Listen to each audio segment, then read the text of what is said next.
This video was made possible by CuriosityStream. When you sign up at the link in the description, you'll also get access to Nebula, the streaming video platform that RealLifeLore is a part of.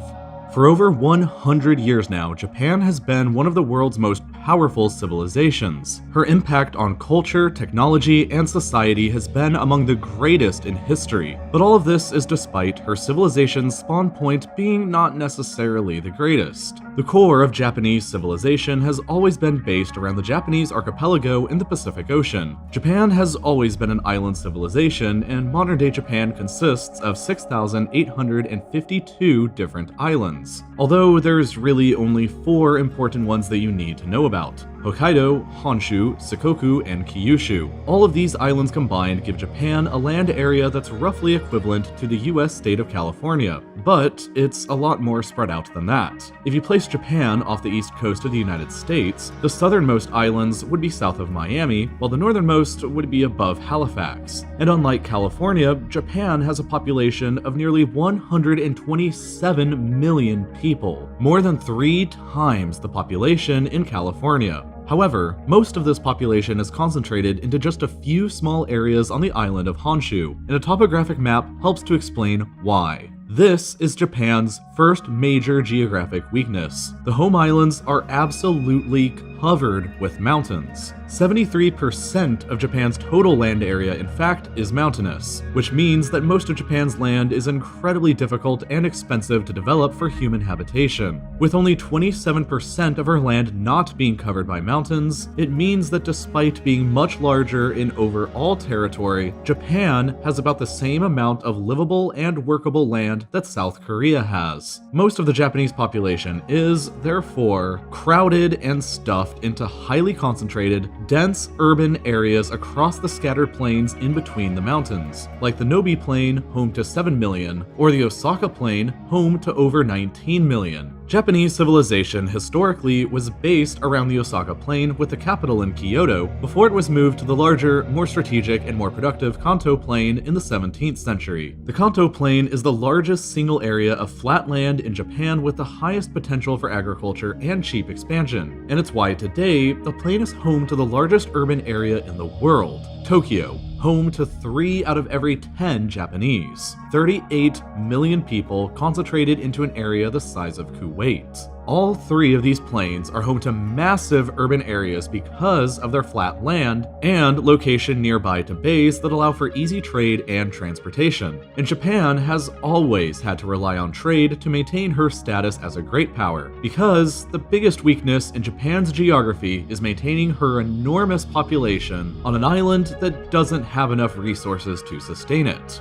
Only 12% of Japan's land is arable and suitable for farming, compared with 25% of the UK's land, 34% of Germany's land, or 53% of India's land. The Japanese islands are also famously poor in natural resources, with virtually no oil reserves, natural gas, coal, or minerals. Therefore, Japan has always had to look abroad for the resources to feed her population and fuel her economy, either through trade or through conquest. Japan currently relies extremely heavily on imported foodstuffs and fossil fuels, and for a time, the government tried to offset this dependence by switching to nuclear power. In 2010, 25% of Japan's electricity came from domestic nuclear energy production, but Japan's other great geographic weakness intervened: a severe vulnerability to natural disasters. The 2011 earthquake and tsunami triggered a nuclear meltdown at the Fukushima nuclear reactor plant, and the resulting outcry and public opinion against nuclear energy led to the closure of every single nuclear power plant in the entire country by 2012.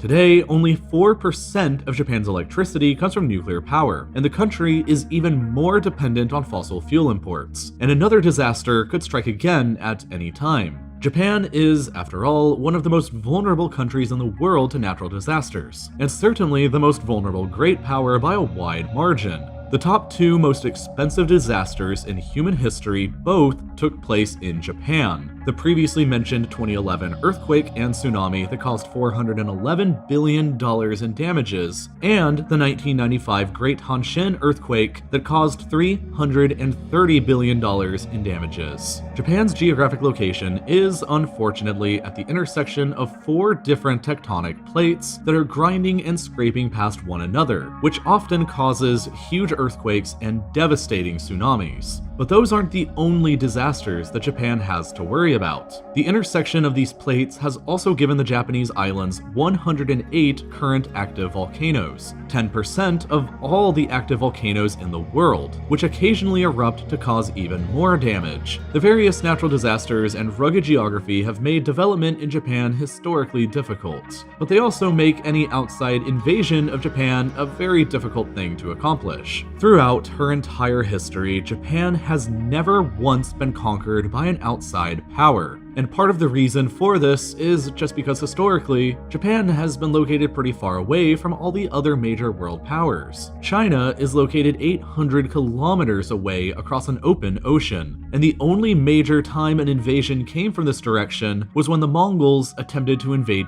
twice in the 13th century and failed twice from 2 different typhoons that destroyed their fleets. Natural disasters can occasionally work in Japan's favor after all, and since Japan is located so far away from the troubles of Asia and the rest of the world, they have the option at any time to pursue a policy of isolationism, which they did for over 2 centuries between 1641 and 1853, when Japan had essentially zero contact with the outside world, and punished any Japanese person leaving the islands with death if they ever returned. But the lack of raw materials and farmland at home needed to supply her economy and feed her people has occasionally led Japan to pursue a very different policy of imperialism to conquer what she needs. And Korea has always been the first target. The peninsula is a logical choice for expansion because it's close to Japan's core, it can serve as a funnel for the Japanese military to push deeper into Asia from, and it's rich with natural mineral resources and arable land. A unified Japan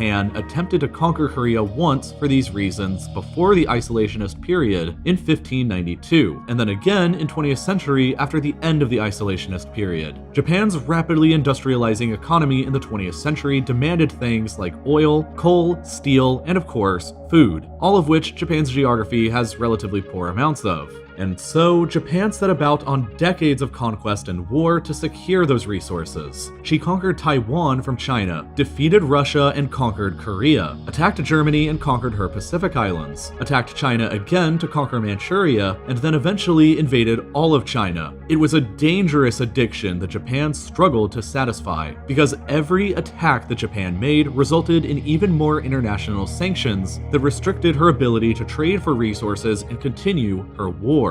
When the US embargoed Japan in 1940 and cut off her oil supply, the Japanese military calculated that they only had 2 years left of oil in their reserves before they ran dry and couldn't continue. The need for oil placed on them by their geography and trade restrictions caused the Japanese military to commit to invading Indonesia and the Philippines, which would eventually bring in basically the entire world against them. Japan overextended themselves all across the Pacific, and with rapidly depleting reserves of oil and coal that they couldn't possibly replenish back at home, they inevitably lost against a massive coalition that they couldn't have ever hoped to defeat. But the allies of the war faced the same problem that the Mongols faced in the 13th century. Invading Japan itself really sucks. Japan planned a massive, all-out defense of their home islands that probably would have cost the Allies millions of casualties. So rather than dealing with that, the US resorted to dropping the atomic bombs, and Japan surrendered without it ever coming to that. In the aftermath, Japan lost all of her imperial conquests since her Industrial Revolution, and was once again confined to the meager resources and farmland of the Japanese home islands. Japan continues to claim the southern Kuril Islands, however, which were annexed by the Soviet Union and later Russia after the war. And because of that dispute, Russia and Japan have still to this day in 2019 never signed an official peace treaty ending the Second World War between them.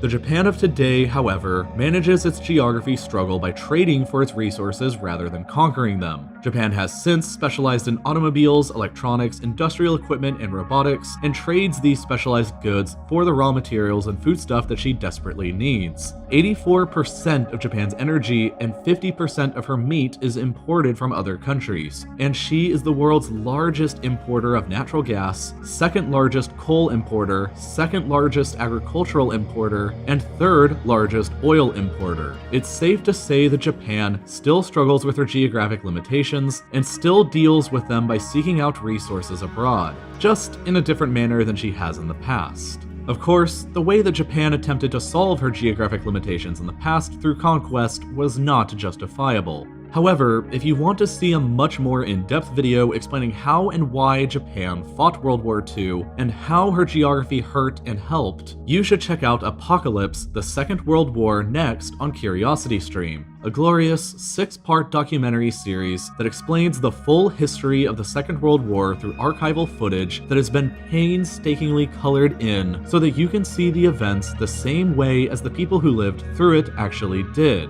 This is just one of thousands of titles that you can watch on your desktop, smart TV, iOS, Android, Apple TV, Roku, Chromecast, and more platforms through CuriosityStream. They're the perfect site for anybody who likes being entertained and taught something at the same time. But what's even crazier is that they made their annual subscription even better by including a subscription to Nebula. Nebula is the streaming site that I and a bunch of other creators started as a place to try out new things on a platform purpose-built for educational content.